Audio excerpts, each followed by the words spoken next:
या न्यूज बुलेटिनचे सहप्रायोजक आहेत गोकुळ.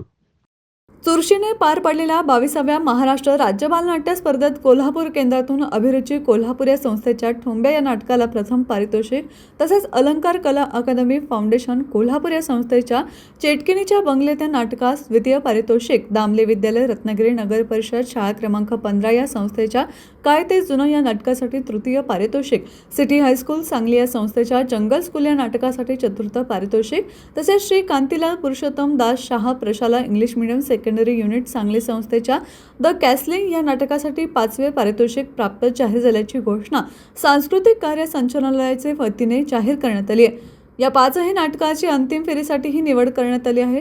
सांस्कृतिक कार्य संचालनालयातर्फे आयोजित या स्पर्धेच्या सविस्तर निकालाचा दिग्दर्शन प्रथम पारितोषिक जितेंद्र देशपांडे, द्वितीय पारितोषिक शहाबाज गोलंदाज, तृतीय पारितोषिक शिरीष विचारे, प्रकाश योजना, प्रथम पारितोषिक श्याम चव्हाण, द्वितीय पारितोषिक अभिषेक कोयंडे, तृतीय पारितोषिक धीरज पलसे, नेपथ्य प्रथम पारितोषिक सागर सगरे, द्वितीय पारितोषिक निरंजन सागवेकर, तृतीय पारितोषिक अरुण पाटील, रंगभूषा प्रथम पारितोषिक सुशांत सावंत, द्वितीय पारितोषिक सागर सगरे, तृतीय पारितोषिक दीपा कोळी, वेशभूषा प्रथम पारितोषिक निलिमा ग्रामोपाध्ये, द्वितीय पारितोषिक वेदा सोनुले, तृतीय पारितोषिक रमेश येळगुडकर, संगीत दिग्दर्शन प्रथम पारितोषिक आर्या पोटे, द्वितीय पारितोषिक हर्ष नागवेकर, तृतीय पारितोषिक अप्पा गावडे, उत्कृष्ट अभिनय रौप्य पदक आरव गुळवणी व विदुला मुळे, अभिनयासाठी गुणवत्ता प्रमाणपत्रे आरोही गुळवणी. कालावधीत गायन समाज देवल क्लब येथे अतिशय जल्लोषात झालेल्या स्पर्धेत एकूण 49 बालनाट्य प्रयोग सादर करण्यात आले.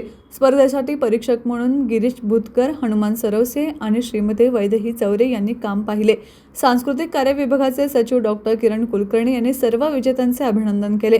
सांस्कृतिक कार्यमंत्री ॲडव्होकेट आशिष शेलार यांनी प्रथम, द्वितीय व तृतीय आलेल्या नाटकांच्या संघांचे तसेच इतर पारितोषिक प्राप्त कलाकारांचे अभिनंदन केले. कोल्हापूरच्या उगवत्या कलाकारांनी मिळवलेले हे दुहेरी यश सर्वांचा उत्साह वाढवणारे ठरले आहे.